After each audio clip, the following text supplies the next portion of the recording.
మిత్రులారా, మన పెద్దలు ఒక మాట అంటారు, దానం అంటే ధనం ఇవ్వడం కాదు, ప్రాణం ఇచ్చినా వెనకడుగు వెయ్యని ధైర్యం అని. అలాంటి అపూర్వమైన దానం చేసిన యోధుడు ఎవరో తెలుసా?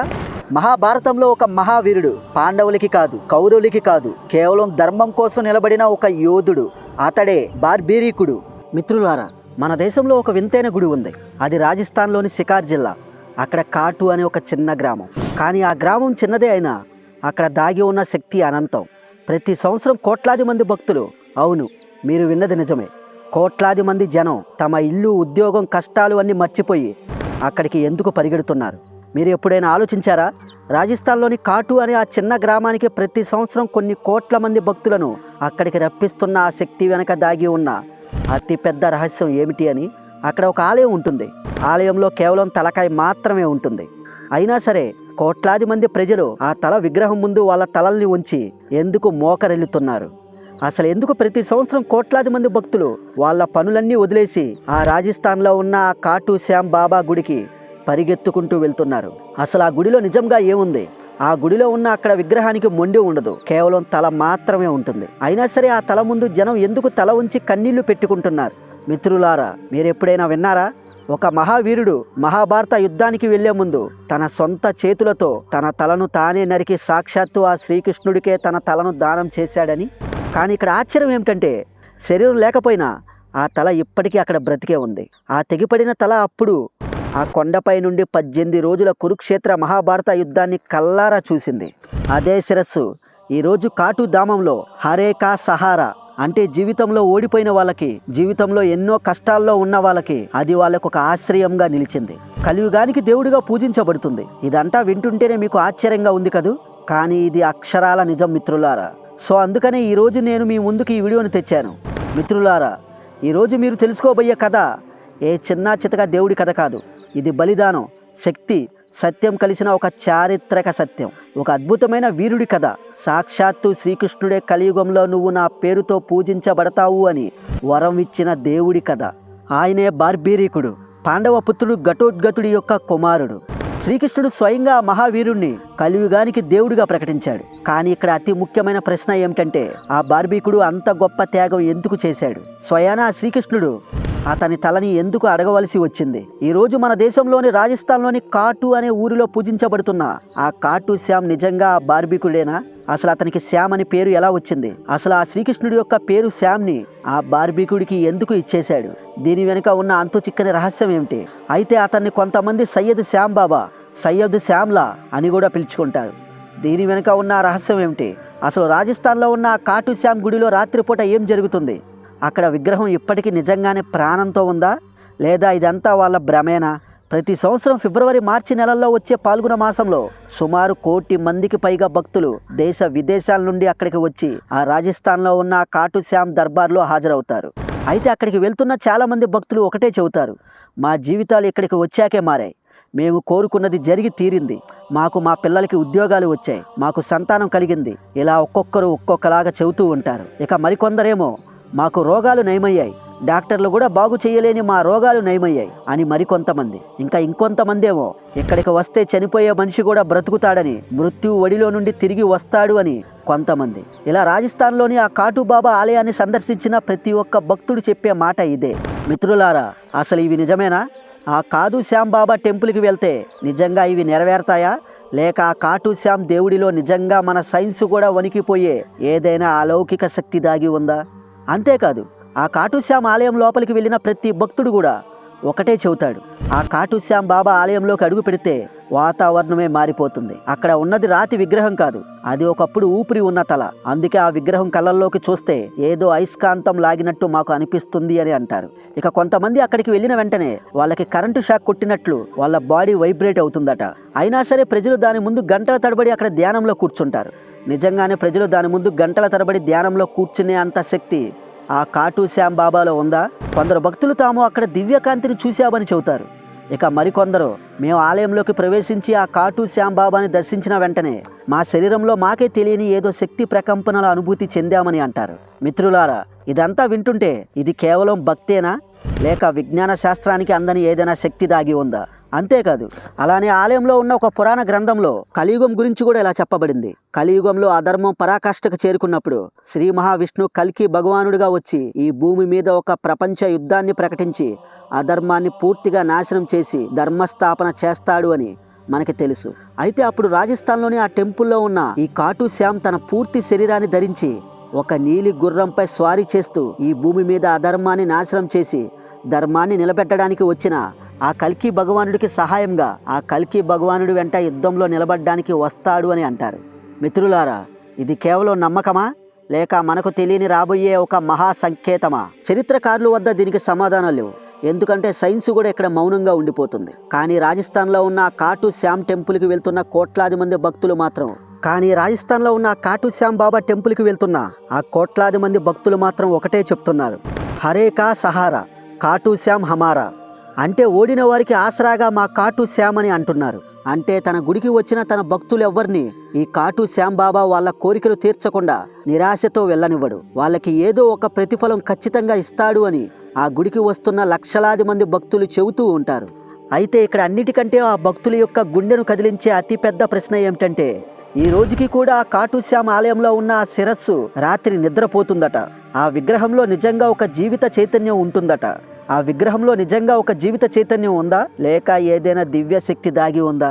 మిత్రులారా, మీకు ఇప్పుడు ఒక నిజమైన సంఘటన చెప్తాను. కొంచెం శ్రద్ధ పెట్టి జాగ్రత్తగా వినండి. 2019లో రాజస్థాన్కు చెందిన ఒక పెద్ద వ్యాపారి ఢిల్లీ హాస్పిటల్ బెడ్ మీద చావు బతుకుల మధ్య ఉన్నాడు.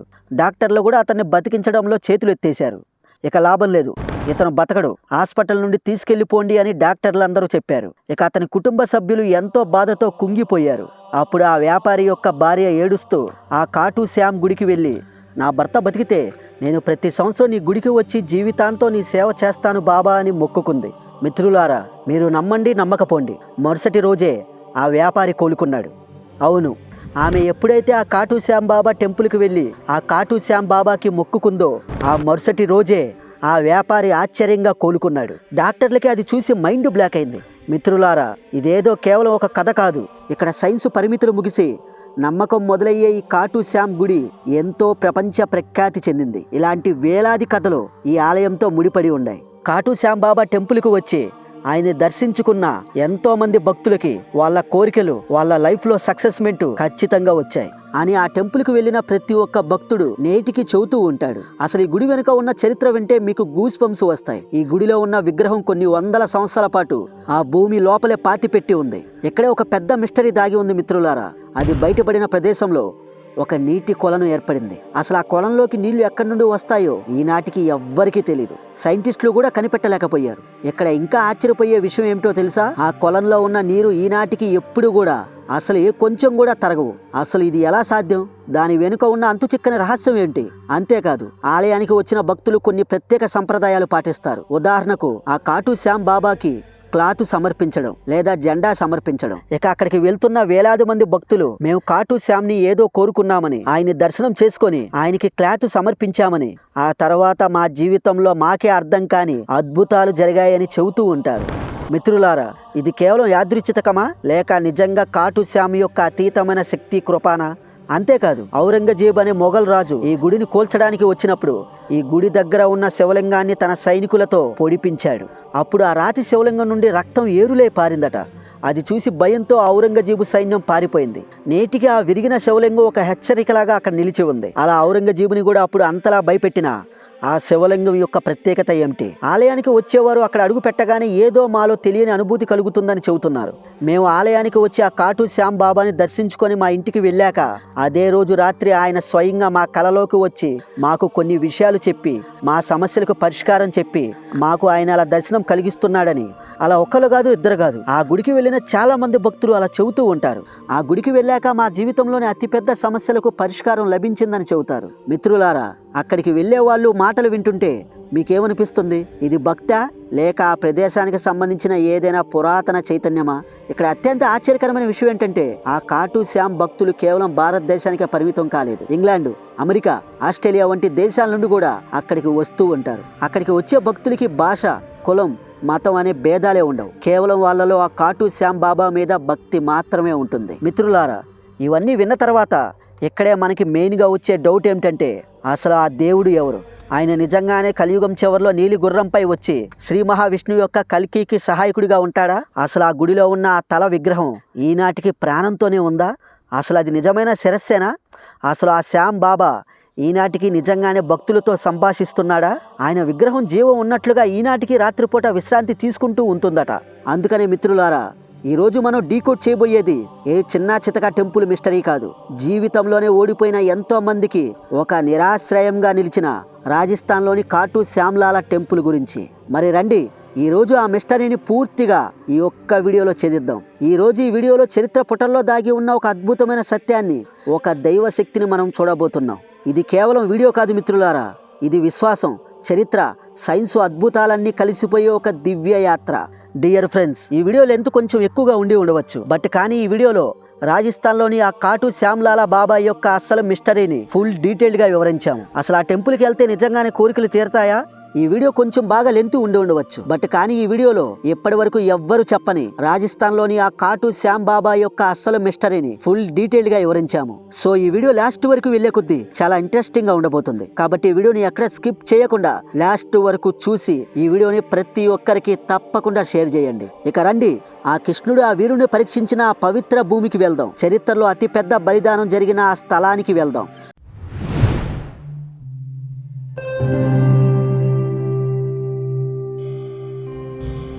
మిత్రులారా, అసలు ఆ వీరుడు ఎవరు? శ్రీకృష్ణుడు అంతటివాడు ఒక సాధారణ బాలుడి తలను దానంగా ఎందుకు అడిగాడు? మహాభారత యుద్ధం ముగిశాక పాండవుల యొక్క గొడవను ఈ తల ఎలా తీర్చింది?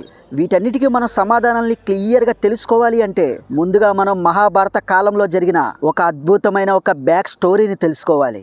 మిత్రులారా, ఈ కాటు శ్యామ్ బాబా కథ మహాభారతంలోని అత్యంత చీకటి రోజుల్లో ప్రారంభమవుతుంది. ఇప్పటి నుండి సుమారుగా 6000 సంవత్సరాల క్రితం, అనగా ద్వాపర యుగంలో మహాభారతంలో ఢిల్లీ కేంద్రంగా హస్తినాపుర రాజ్యం ఉండేది.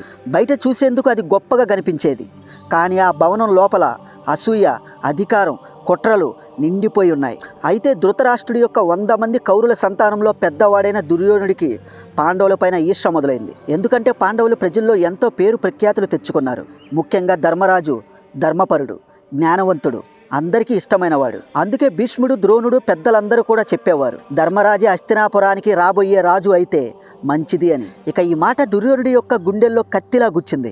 దాంతో అతను ఎంతో కోపంగా తన తండ్రి ధృతరాష్ట్రుడి దగ్గరికి వెళ్ళి ఇలా అన్నాడు, నాన్న, ధర్మరాజు రాజైతే మనం శాశ్వతంగా అడుగంటిపోతాం. మన వంశం నుండే రాజు అవ్వాలి.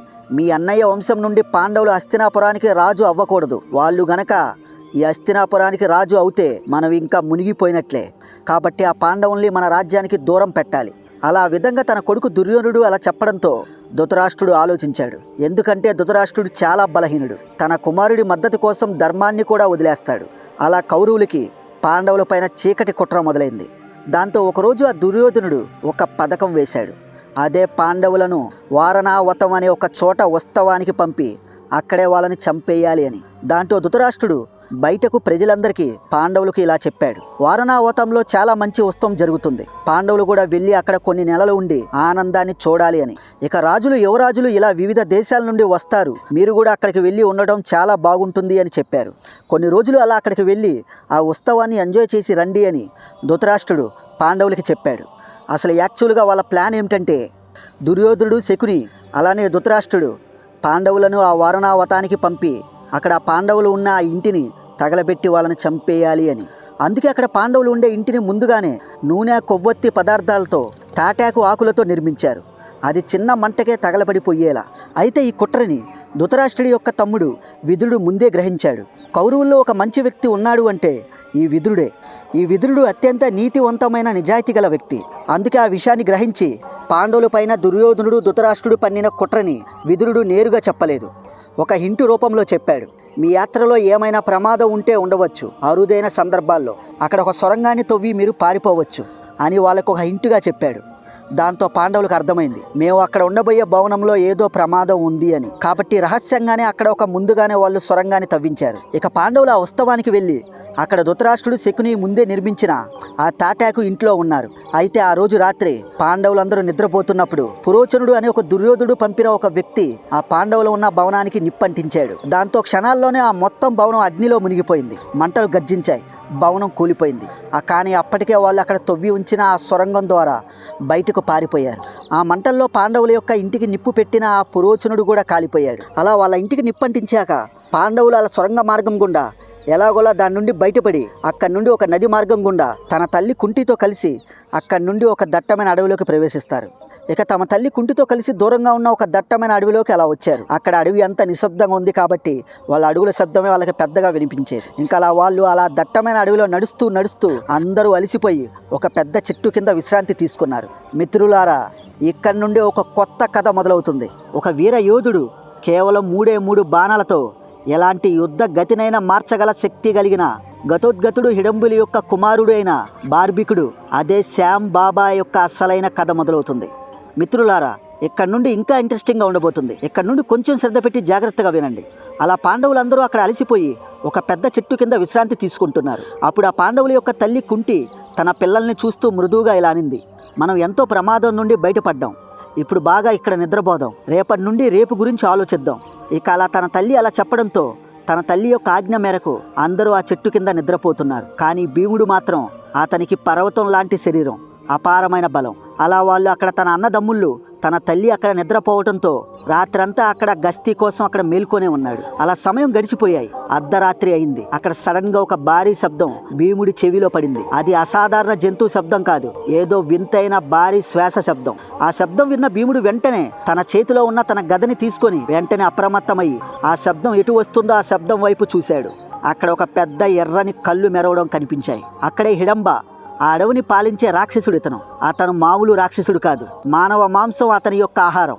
దూరం నుండి ఎలాంటి మనిషి వాసనైనా పసిగట్టగల ఒక మహారాక్షసుడు. అలా హిడంబ అనే ఆ రాక్షసుడు దూరం నుండి ఆ పాండవుల్ని చూసి వాళ్ళ వాసన పీల్చి ఇలా అన్నాడు, ఆహా, మనుషుల వాసన. ఇక్కడ నాకు దగ్గరలోనే ఎవరో మనుషులు ఉన్నారు, ఎక్కడున్నారు వాళ్ళు? వెంటనే తన చెల్లెలు హిడంబిని పిలిచాడు. హిడంబి, అక్కడ మనుషులు ఉన్నారు చూడు, వెళ్ళి వాళ్ళని చంపి ఇక్కడికి తీసుకురా అని తన చెల్లి హిడంబికి చెప్పాడు.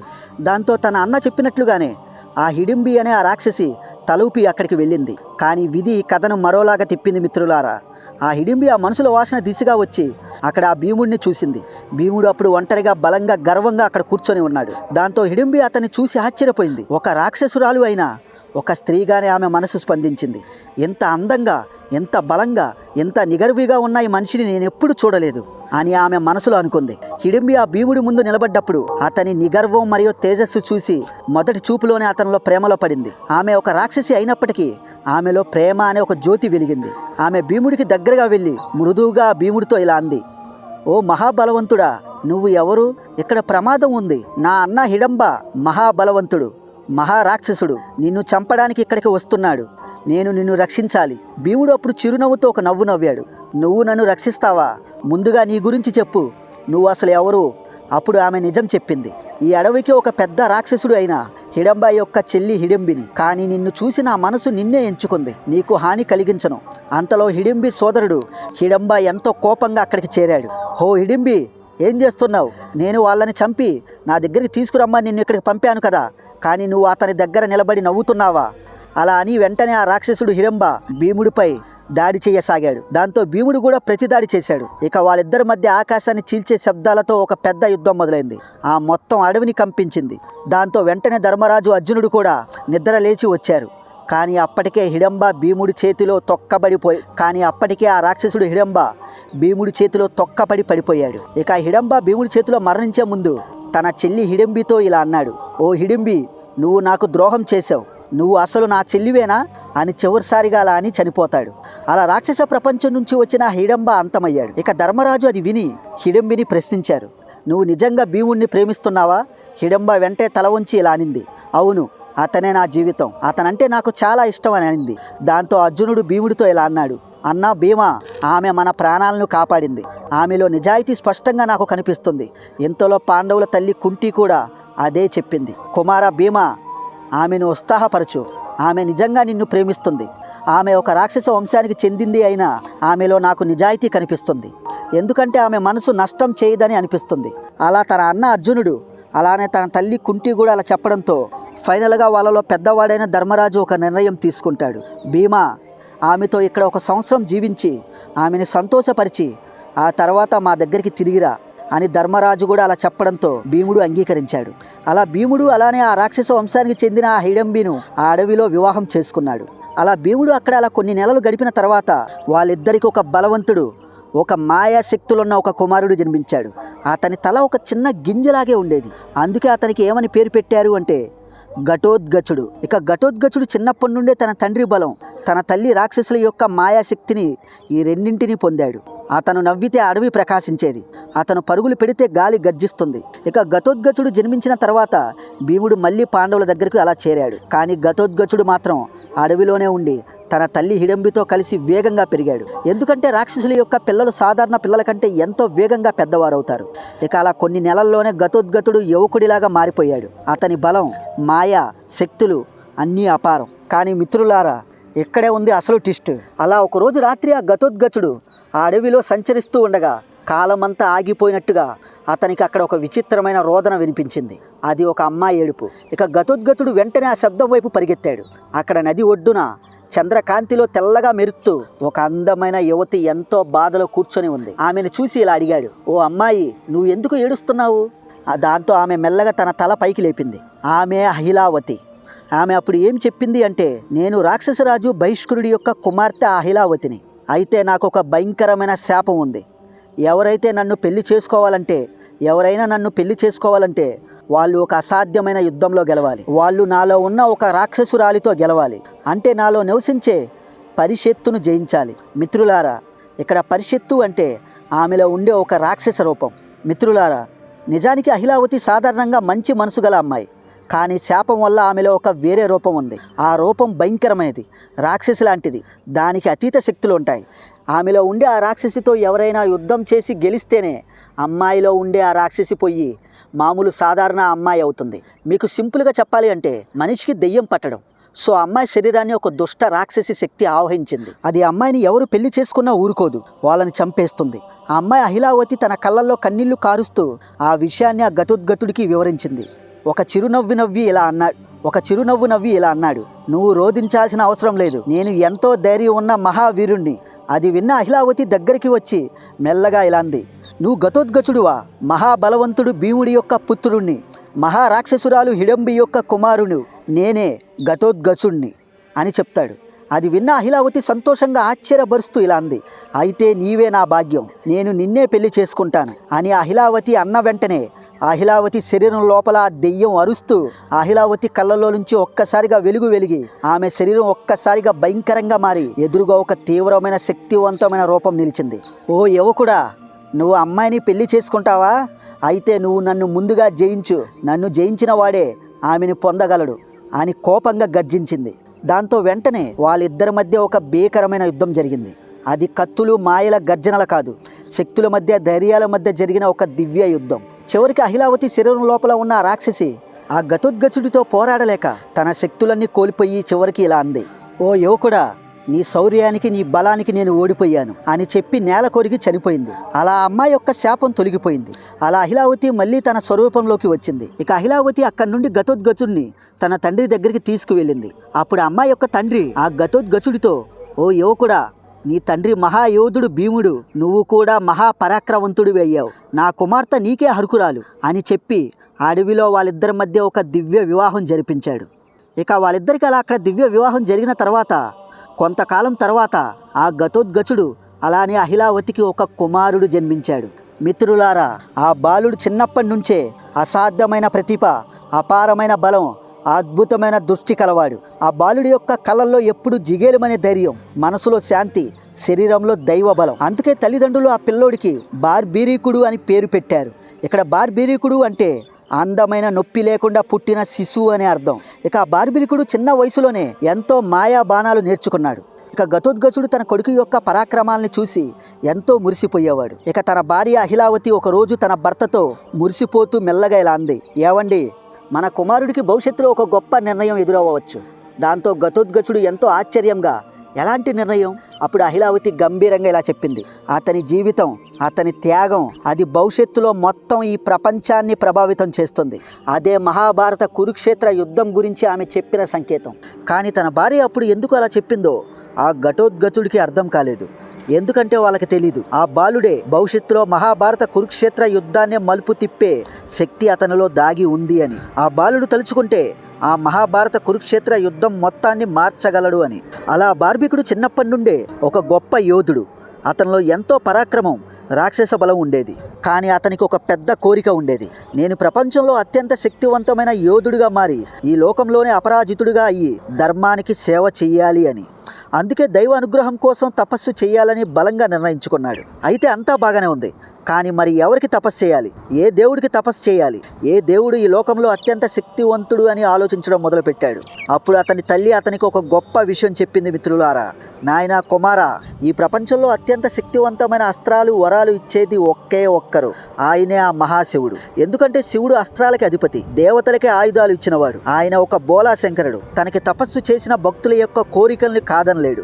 అర్జునుడికి పాశుపాస్త్రం ఇచ్చింది కూడా ఆ మహాశివుడే. రావణుడు కూడా శివుడికి తపస్సు చేసి అద్భుతమైన వరాలు పొందాడు.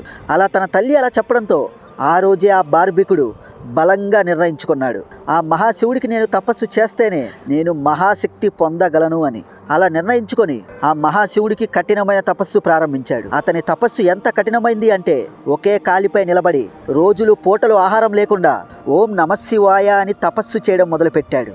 అలా అతని తపస్సు చాలా కఠినంగా ఉండడంతో అడవిలోని జంతువులు కూడా అతన్ని డిస్టర్బ్ చేయలేదు. ఇక పైనుండి అతని యొక్క తపస్సును చూసి దేవతలు కూడా ఆశ్చర్యపోయారు. అలా బార్బికుడికి మహాశివుడికి ఒకటి కాదు రెండు కాదు, ఏకంగా 3 సంవత్సరాల వరకు కఠినమైన తపస్సు చేశాడు. అలా బార్బికుడి యొక్క తపస్సు చాలా తీవ్రంగా ఉండడంతో చివరికి శివుడు ఒకరోజు అతని ముందు ప్రత్యక్షమయ్యి, ఓ యువకుడా, నీ తపస్సు నన్ను సంతోషపరిచింది, కోరుకో, నీకు ఏ వరం కావాలి చెప్పు అని అన్నాడు. అప్పుడు ఆ బార్బికుడు, ఓ మహాదేవ, ప్రపంచంలోనే ఎవరినైనా ఓడించగల శక్తి నాకు కావాలి అని అడుగుతాడు. మిత్రులారా, అప్పుడు ఆ శివుడు అతని యొక్క భక్తికి మెచ్చి అతనికి కేవలం 3 బాణాలు ఇచ్చాడు. అయితే ఇక్కడ మీకు ఒక డౌట్ రావచ్చు, ఏంటి బ్రో, కేవలం 3 బాణాలా? లక్షల మంది సైన్యం ఉన్న యుద్ధంలో 3 బాణాలు ఏం చేస్తాయి అని మీకు నవ్వు రావచ్చు. కానీ మిత్రులారా, ఇక్కడే అసలు ట్విస్ట్ ఉంది. ఆ 3 బాణాలు సామాన్యమైనవి కాదు. మొదటి బాణం, దీనిని వదిలితే ఇది ఆ యుద్ధ భూమిలో ఉన్న శత్రువులందరినీ గుర్తు పెడుతుంది, అంటే మార్క్ చేస్తుంది. ఇక రెండవ బాణం, ఇది మనం ఎవరినైతే రక్షించాలనుకుంటున్నామో వారిని మాత్రమే గుర్తుపెట్టి వాళ్ళని రక్షిస్తుంది. ఇక మూడవ బాణం, ఇది వదిలితే మొదటి బాణం గుర్తు పెట్టిన వాళ్ళందరినీ ఒక్క క్షణంలో సంహరించి తిరిగి తన అసలు ప్లేస్కు వచ్చేస్తుంది. అంటే బార్బికుడు తలుచుకుంటే ఆ 18 రోజుల మహాభారత యుద్ధాన్ని కేవలం ఒక్క నిమిషంలో ముగించగలడు. అంతటి శక్తివంతుడు అతను. అలా మహాశివుడు ఇచ్చిన 3 బాణాలతో ఆ బార్బికుడు ఆ వరాల వల్ల ప్రపంచంలోనే అత్యంత శక్తివంతమైన యోధుడిగా మారాడు. సరే, ఇదంతా బానే ఉంది. ఇంకా అలా కొన్ని నెలల తర్వాత భారతదేశంలో కురుక్షేత్ర అనే ప్రాంతంలో, అంటే నేడు హర్యానా రాష్ట్రంగా పిలువబడే ఆ రాష్ట్రంలో కౌరవులకి పాండవులకి మధ్య ఒక పెద్ద మహాభారత యుద్ధం ఖరారైంది. కౌరవులు పాండవులు తమ సైన్యాల్ని సిద్ధం చేసుకుంటున్నారు. ఈ విషయం బార్బికుడికి తెలిసింది. అప్పుడు ఆ బార్బికుడు తన తల్లిదండ్రుల దగ్గరికి వచ్చి ఇలా అన్నాడు, అమ్మా నాన్న, ఇప్పుడు భూమిపై ఒక మహాయుద్ధం జరుగుతుంది. నేను అక్కడికి వెళ్ళి ఆ యుద్ధంలో పాల్గొంటాను. అన్ని రాజ్యాలు ఆ యుద్ధంలో పాల్గొంటున్నాయి. నేను కూడా అక్కడికి వెళ్తాను, నన్ను అనుమతించండి అని తన తల్లిదండ్రులను అడుగుతాడు. ఆ మాట విన్న తన తండ్రి గతోద్గతుడు ఇలా అంటాడు, సరే వెళ్దూలే, కానీ నువ్వు అక్కడికి వెళ్ళాక ఎవరి పక్షాన యుద్ధం చేస్తావు? అప్పుడు ఆ యువకుడు ధైర్యంగా ఇలా చెప్తాడు, నాన్న, అక్కడ నేను బలహీనుల పక్షాన, ఎవరైతే ఆ యుద్ధంలో ఓడిపోతూ ఉంటారో వాళ్ళ పక్షాల నిలబడి యుద్ధం చేస్తాను అని సమాధానం ఇస్తాడు. అది విన్న తన తల్లి అహిలావతి, అది ప్రమాదకరం బిడ్డ, ఆ కురుక్షేత్ర యుద్ధం ఒక సాధారణ యుద్ధం కాదు. అందులో ప్రపంచంలోనే ఎందరో మహావీరులు పాల్గొంటున్నారు, దైవ శక్తులు కలిగిన మహానుభావులు కూడా పాల్గొంటున్నారు అని చెప్పింది. అప్పుడు ఆ బార్బికుడు మృదువుగా ఇలా అంటాడు, అమ్మా, నేను ప్రపంచానికి ఏమాత్రం అన్యాయం జరగనివ్వను అని చెబుతాడు. మిత్రులారా, ఆ రోజు ఆ బాలుడు అన్న మాటే ఈరోజు ఆ ఖాటూ శ్యామ్ ఆలయ తత్వానికి పునాది. అతను అప్పుడు అలా అన్నాడు, అమ్మా, నేను బలవంతుల వైపు ఉండను. అక్కడ ఎవరైతే ఓడిపోయే పరిస్థితిలో ఉంటారో నేను వాళ్ళ వైపే నిలబడతాను. ఒంటరిగా ఉన్నవారికి నేను అండగా ఉంటాను. దీనినే హిందీలో హరే కా సహారా, అంటే ఓడిన వాడికి అండా అని అంటారు. ఇంకా ఆ మాట విన్న తన తండ్రి ఘటోద్గతుడు తన చేతిని తన కొడుకు భుజంపై ఉంచి, సరే వెళ్ళు బిడ్డ, కానీ జాగ్రత్తగా ఉండు. నువ్వు చూస్తే ఒక పిల్లాడివి, అక్కడ నిన్ను మొదట అడ్డుకునేది దేవతలే కావచ్చు, దైవ శక్తులు ఉన్నవాళ్లే కావచ్చు అని తన కుమారుడి యొక్క భుజం తట్టుతూ చెబుతాడు. ఈ మాట ఆ యువ బార్బికుడికి ఎంతో ఆశ్చర్యంగా అనిపించింది. మిత్రులారా, ఇంకా చూడండి కథ ఎలా ఉంటుందో. ఇక్కడి నుండి అస్సలు సిస్సలైన కథ మొదలవుతుంది. ఒక వీరుడి యొక్క కథ మొదలవుతుంది. అలా తన తల్లిదండ్రులు అనుమతించడంతో ఆ యువ బార్బికుడు తన నీలం రంగు గుర్రం మీద ఎక్కి ఆ మహాశివుడు ఇచ్చిన తన బాణాలు తీసుకొని ఆ మహాభారత యుద్ధం జరిగే ఆ కురుక్షేత్ర యుద్ధ భూమి వైపు తన ప్రయాణం మొదలు పెడతాడు. మిత్రులారా, అప్పుడు ఆ బార్బికుడి యొక్క వయసు కేవలం సుమారుగా 18 సంవత్సరాలే. అయితే అలా బార్బికుడు కూడా వస్తున్న విషయం శ్రీకృష్ణుడికి తెలుస్తుంది. ఇక బార్బికుడు గనక ఈ యుద్ధంలో దిగితే అనర్థం జరుగుతుంది అని శ్రీకృష్ణుడికి తెలుసు. ఎందుకంటే ఆ బార్బికుడు ఓడిపోయే వాళ్ళ వైపు ఉంటాను అని అన్నాడు. ముందు పాండవులు తక్కువ మంది ఉన్నారు కాబట్టి వాళ్ళ వైపు వెళ్తాడు. అప్పుడు కౌరవులు ఓడిపోతారు. వెంటనే బార్బికుడు కౌరవుల వైపు వెళ్తాడు. అప్పుడు పాండవులు ఓడిపోతారు. మళ్ళీ పాండవుల వైపు వెళ్తాడు. ఇలా ఒక పెండులంలో అటు ఇటు మారి చివరికి తను తప్ప అందరినీ చంపేస్తాడు. ధర్మము గెలవదు, అధర్మము గెలవదు, కేవలం నాశనం మాత్రమే మిలుగుతుంది. అందుకే ఇది ఆపడానికి శ్రీకృష్ణుడు ఒక బ్రాహ్మణుడి వేషం వేసుకొని ఆ బార్బికుడు వచ్చే మార్గం వైపు వెళ్తాడు. మిత్రులారా, ఇక చూడండి, ఆ యువ బాలుడు బార్బికుడు అలా అడవిని దాటి, నదులు దాటి, పర్వతాలు దాటి ఆ కురుక్షేత్ర యుద్ధం జరిగే వైపుగా సాగుతున్నాడు. అతని ముఖంలో ఎంతో ప్రశాంతత. కానీ విధి అతనికి ఏం రాసి ఉంచిందో అతనికే తెలియదు. ఎందుకంటే అతని జీవితాన్ని మార్చబోయే వ్యక్తి తన మార్గంలో ఎదురు వస్తున్నాడు కాబట్టి. అతడే శ్రీకృష్ణుడు. బార్బికుడు అలా యుద్ధ భూమికి చేరే లోపలే ఆ దారి మార్గంలో, ఆ అడవిలో అతని ముందు ఒక వృద్ధ బ్రాహ్మణుడు సడన్గా నడుస్తూ కనబడతాడు. అలా గుర్రం పైన వస్తున్న ఆ యువకుడిని శ్రీకృష్ణుడు ఆపి చిరునవ్వు నవ్వుతూ అతన్ని అడుగుతాడు, ఓ బాబు, ఎక్కడికి నువ్వు ఇంత తొందరగా వెళ్తున్నావు? అప్పుడు ఆ బార్బికుడు, కురుక్షేత్రం అనే ఒక నగరంలో ఒక పెద్ద యుద్ధం జరగబోతుంది, అందులో పాల్గొనడానికి వెళ్తున్నాను అని చెబుతాడు. బాబు, నువ్వు ఆ యుద్ధంలో ఎవరి పక్షాన నిలబడతావు అని ఆ వృద్ధ బ్రాహ్మణ వేషంలో ఉన్న శ్రీకృష్ణుడు అడుగుతాడు. అప్పుడు ఆ బార్బికుడు గౌరవంగా, ఎవరు బలహీనులుగా ఉంటారో వాళ్ళ వైపు ఉంటాను అని అంటాడు. అప్పుడు కృష్ణుడు ఒక్కసారిగా అతన్ని చూసి ఎగతాళిగా నవ్వి, నువ్వు ఒక చిన్న పిల్లాడివి, నువ్వు అంత పెద్ద యుద్ధంలో పోటీ చేయలేవు అని ఎగతాళిగా అంటాడు. అప్పుడు ఆ బార్బికుడు, ఓ బ్రాహ్మణోత్తమ, నా దగ్గర 3 దైవ బాణాలు ఉన్నాయి, అవి ఎవరినైనా అంతం చేయగలవు అని అంటాడు. ఓహో, నీ వద్ద 3 బాణాలు ఉన్నాయా? ఆ బాణాల శక్తి ఏంటో వివరించు అని అడుగుతాడు. అప్పుడు ఆ బార్బికుడు గుర్రంపై నుండి దిగి ఇలా చెబుతాడు, నా మొదటి బాణం యుద్ధ భూమిలో నాశనం చేయాల్సిన వాళ్ళని మార్క్ చేస్తుంది. ఇక రెండో బాణం రక్షించాల్సిన వాళ్ళని మార్క్ చేస్తుంది. ఇక మూడవ బాణం ఆ గుర్తించిన వారినే నాశనం చేస్తుంది. ఈ ఒక్కసారి నేను వదిలితే ఈ భూమి మీద ఏ శత్రువు కూడా ఒక్కరూ బతకరు. దాంతో కృష్ణుడు ఒక్కసారిగా కదిలిపోయి ఏ యుద్ధాన్నైనా ముగించగల శక్తి ఈ బాలుడి చేతిలో ఉంది. అప్పుడు వెంటనే శ్రీకృష్ణుడు తన మనసులో ఇలా అనుకుంటాడు, ఇతను గనుక యుద్ధంలో అడుగు పెట్టిన క్షణమే ఆ క్షణంలోనే కుళాయిలో నీరు పోసినట్టే. మళ్ళీ కృష్ణుడు తన మనసులో ఇలా అనుకుంటాడు, పాండవులు ప్రారంభంలో బలహీనులు, అప్పుడు ఇతను వాళ్ళ పక్షాన ఉంటాడు.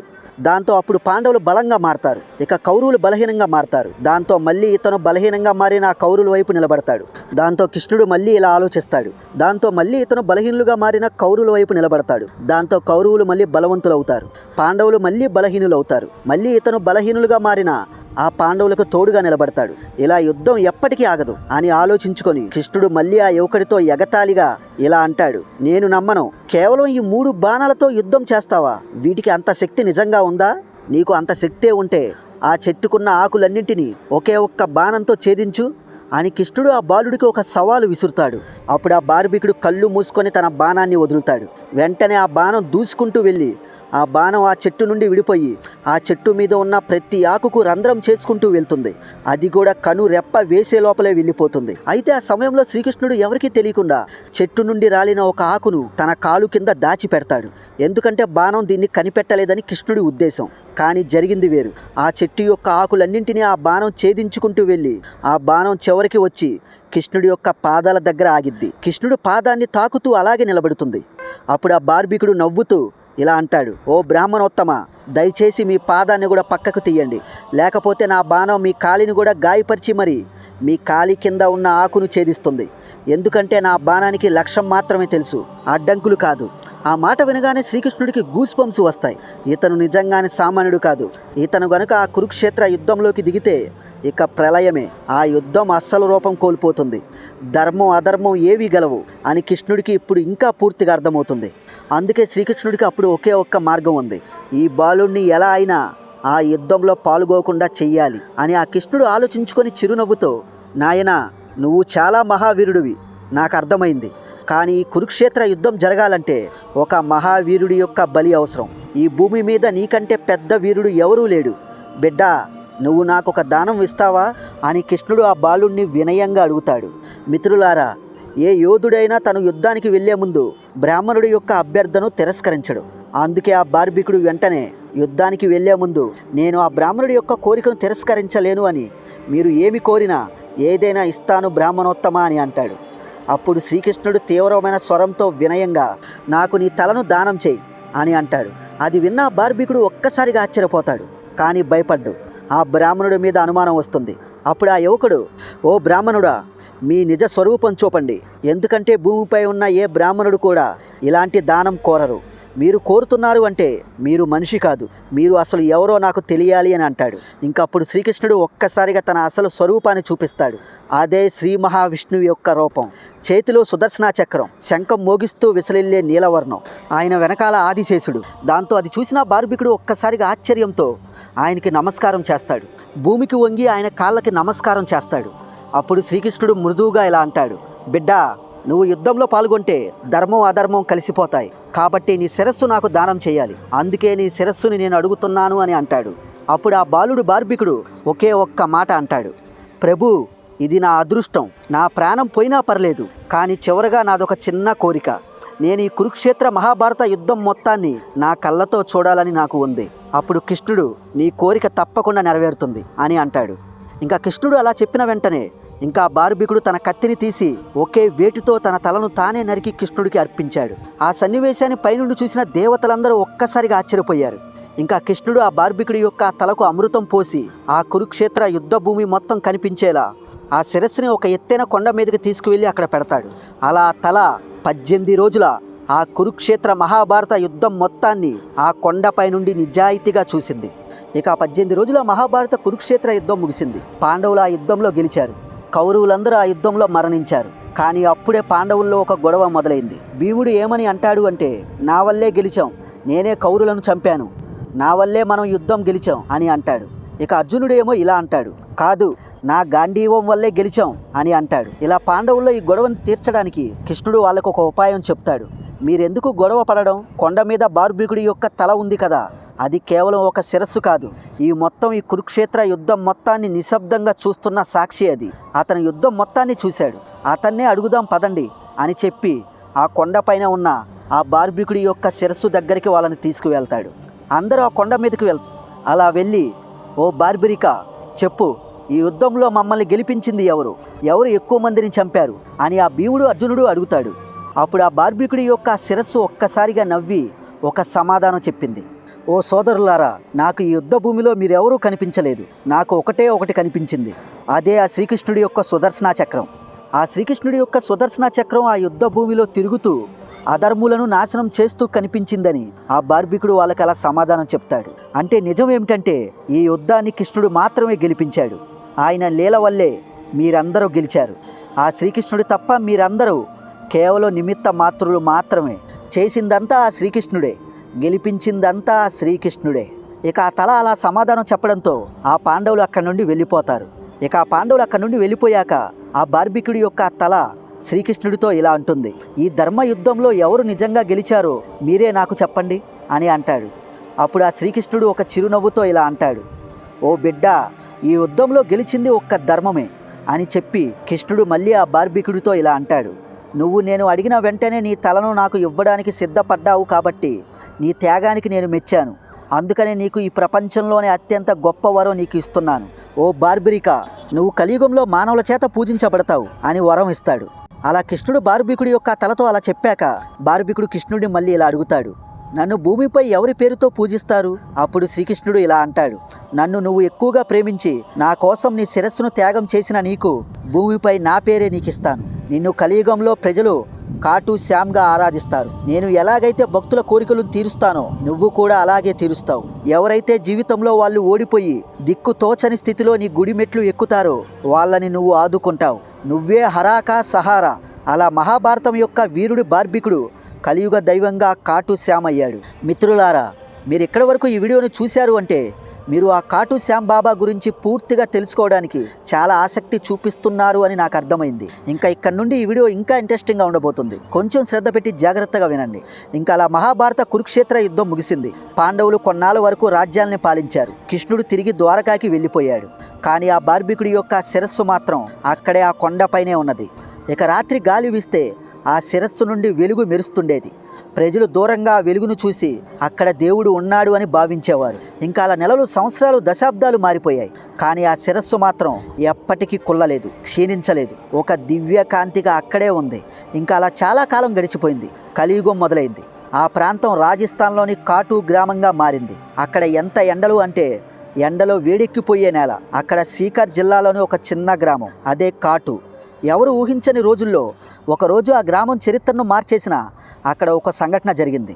ఒక ఆవు రోజు ఆ శిరస్సు ఉన్న ఆ ప్రాంతంలోకి వెళ్ళి అక్కడ ఒకే ప్రదేశంలో నిలబడేది. అప్పుడు ఆశ్చర్యంగా దాని పొదుగు నుండి పాలు వాటంతటా అవే ఆ భూమి మీద కారేవి. అంటే ఆ పాలు ఆ శిరస్సు ఉన్న ఆ ప్రాంతానికి వెళ్ళి సరిగ్గా ఆ ప్లేస్లో తన పొదుగులో ఉన్న పాలన్నింటినీ దాని మీద పోసేసేది. ఇక గ్రామస్తులంతా అది చూసి ఒక్కసారిగా అర్థం చేసుకున్నారు, ఆ నేల కింద ఏదో ఉంది అని. ఇక వెంటనే గ్రామస్తులు ఆ ప్రదేశాన్ని తవ్వడం ప్రారంభించారు. అలా ఆవు పాలు పోసిన సరిగ్గా ఆ ప్లేస్ని తవ్వగా అక్కడ ఒక ప్రకాశవంతమైన కాంతితో వెలిగే ఒక మానవ శిరస్సు బయటపడింది. కానీ అది ఒక సాధారణ శిరస్సు కాదు. అది తేజస్సుతో నిండిన, మాట్లాడకుండానే మనసును పలికించే ముఖం.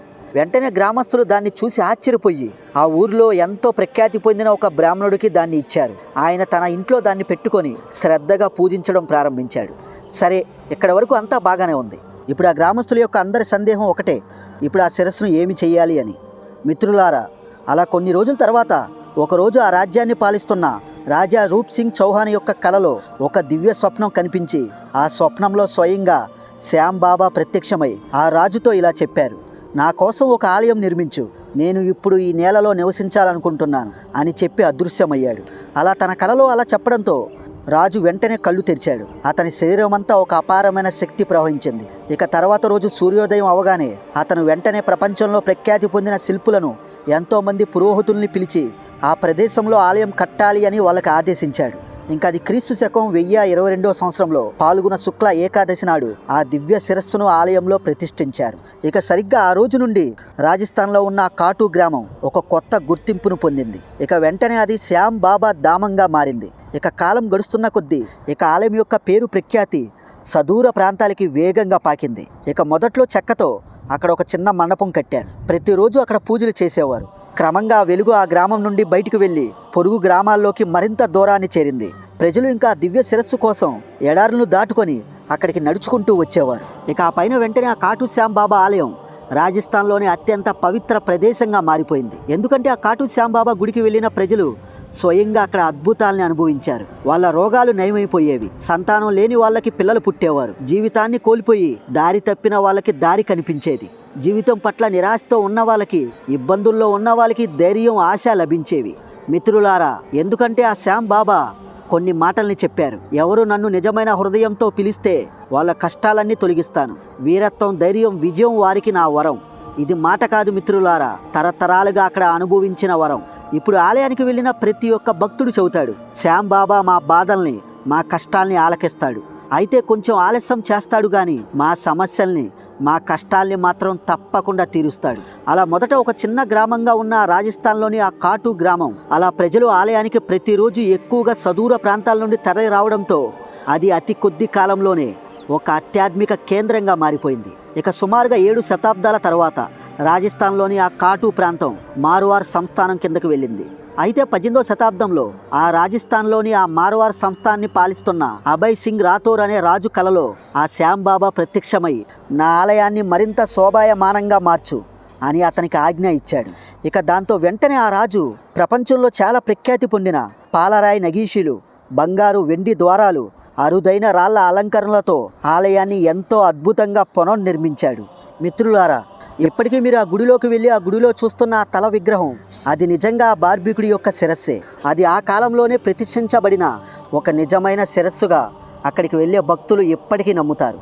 ఇంకా ఆ కాటు బాబా శ్యామ్ యొక్క ఆలయంలో అత్యంత ఆశ్చర్యపరిచే విషయం ఏమిటంటే ఒక నీటి కొలను ఏర్పడింది. అయితే ఇప్పటికి ప్రజలు ఆశ్చర్యపరుస్తున్న ఆ విషయం ఏమిటంటే దీనికి నీరు ఎక్కడి నుండి వస్తుందో ఎప్పటికీ ఎవరికీ తెలియదు. కానీ ఆ నీటి కొలను ఎప్పుడు చూసినా నిండుగానే ఉంటుంది. ఏ శాస్త్రవేత్తలు కూడా ఎప్పటికీ దానికి సమాధానాలు తెలుసుకోలేకపోయారు. అందుకే ఇది పాతాళ లోకం నుండి వచ్చే జలమని ఇప్పటికీ ఆలయానికి వెళ్ళిన భక్తులు బలంగా నమ్ముతారు. ఈ కొలంలో మునిగితే మనం జీవితంలో చేసిన మన పాపాలన్నీ కరిగిపోతాయని, మన మనస్సు శాంతిస్తుందని, అందుకే ఇది పాతాళ లోకం నుండి వచ్చిన పవిత్ర జలాధారణమని ఎప్పటికీ అక్కడికి వచ్చే ప్రతి భక్తుడు చెబుతూ ఉంటారు. సరే, ఆ నీటి కొలను సంగతి కొంచెంసేపు మనం పక్కన పెడితే ఇక్కడ ఇంకో ఆశ్చర్యకరమైన విషయం దాగి ఉంది.